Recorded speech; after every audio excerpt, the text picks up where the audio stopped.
সুপ্রিয় দর্শক শ্রোতা দেশ ও প্রবাস থেকে যারা আমার সাথে সংযুক্ত আছেন, ভিডিও দেখতেছেন অথবা শুনতেছেন, সবাইকে জানাই আন্তরিক প্রীতি ও শুভেচ্ছা।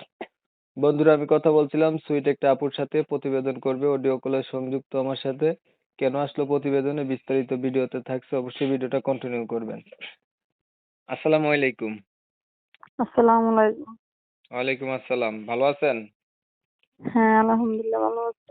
ভালো আছেন, ভালো থাকবেন, ভালো থাকাই কামনা করছি। তবে শুনতে চাচ্ছি আপনি প্রতিবেদনে কেন আসছেন? আসছিলাম, আমার বাবা মরে গেছে।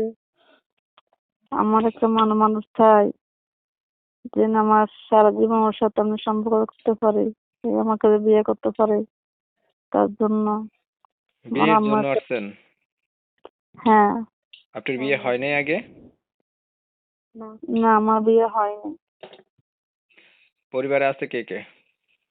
পরিবার আছে, আমার একটা আম্মা আছে, আর আমার একটা ভাই আছে, আর আমি আছি। আচ্ছা, আপনার বয়স কত? 19। লেখাপড়া করছেন? না, করতে পারি নাই, আব্বু মারা গেছে ছোটবেলার জন্য।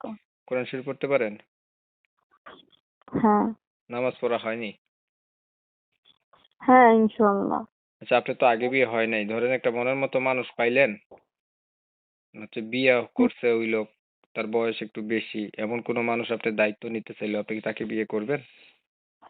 হ্যাঁ, করবো। আচ্ছা, এই পর্যন্ত প্রতিবেদন কয়বার করছিলেন? আগে আর করছিলেন? না না, আমি করিনি আগে, নতুন। নতুন মনের আসছেন। মতন একটা বন্ধু করছে। আচ্ছা, এখন যেই কথাগুলো আপনি আমাকে বললেন, এই কথাগুলা কি হুম, বাস্তব না বানাই বানাই বলতেছেন? এটা বাস্তব, ভানাই কেন বলবো? আচ্ছা, বিষয় হচ্ছে বোন, আমি আপনাকে দেখি নাই, ফোনের ভিতরে ইন্টারভিউ। এখন আপনি যদি কিছু মিথ্যাচার করেন, এটার দায়ভার আপনি নিবেন, আমি না। আপনারা যারা হচ্ছে প্রতিবেদনে আসেন, আপনার মিথ্যে কেন বলবো? শুনেন ভাই, আমাদের কাছে দর্শকরা বলে তো যে ভাই কেমন মানুষের প্রতিবেদন নেন, এরা মিছা কথা বলে, বিয়া হয়েছে বলে বিয়া হয় নাই, স্বামী আছে বলে স্বামী ছেড়ে গেছে, এমনটা বলে, এর জন্য ওই কথাগুলো আপনাকে বলতেছি। আমি একজন মুসলিম হিসেবে এটা বলতে পারি, যদি আপনার উদ্দেশ্য সৎ হয়, আল্লাহ সহায় হয়, আপনি যদি প্রকৃতপক্ষে ভালো কোনো মনের মানুষ চান, তাহলে আমার চ্যানেলের দর্শকগুলা, অডিয়েন্সগুলো আমার যথেষ্ট পরিমাণে ভালো। অবশ্যই আপনি ভালো কোনো মনের মানুষ পেয়ে যাবেন। আর যদি আপনার টাকা পয়সার দরকার হয়, আপনি বলেন যে ভাই আমি আসছি, আমার কিছু টাকা পয়সা চাই, সাহায্য চাই, সহযোগিতা চাই, তাহলে দর্শকদের কাছে যাদের ভালো লাগে তারা সহযোগিতা করবে আনে। বিষয় হচ্ছে এইখানে বলবেন মনের মানুষ চাই, দর্শকরা ফোন দিলে বলবেন টাকা দাও নয়তো কথা বলবো না, তাহলে বিষয়টা খারাপ হয়ে গেল না? হুম, ঠিক আছে তো আপনার কথা। এখন আপনি কি মনের মানুষ চাইতেছেন না? জি। ঠিক আছে আপু, আপনাকে অসংখ্য ধন্যবাদ এত সুন্দর করে কথাগুলো বলার জন্য। প্রিয় দর্শক শ্রোতা, শুনছিলেন আমি কথা বলছিলাম, এই সুইট মিষ্টি আপুটি হচ্ছে প্রতিবেদনে আসছে, ভালো একটা মনের মতো মানুষ চায়। তবে ওনার পরিবার সম্পর্কে জানতে গিয়ে যেটা জানলাম, ওনার হচ্ছে বাবা নাই, মাকে নিয়ে ছোট একটা ভাই না, জি। ছোট একটা ভাইকে নিয়ে উনি থাকে। মোটামুটি 19 বছরের মতো বয়স হয়েছে, ওনার এখনো বিয়া হয় নাই। বাংলা পড়া তেমন জানে না, তবে কোরআন শরীফ পড়ে, নামাজ পড়তে পারে।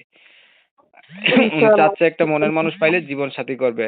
তবে উনার নাম ঠিকানা আমি নিতে পারি নাই কমিউনিটি গাইডলাইনের কারণে। যারা হচ্ছে এই আপুটির নাম ঠিকানা জানতে চান, উনারা হচ্ছে উনার নাম্বারে ফোন দিবেন, জানতে পারবেন উনি কোথায় থাকে, উনার নাম কি।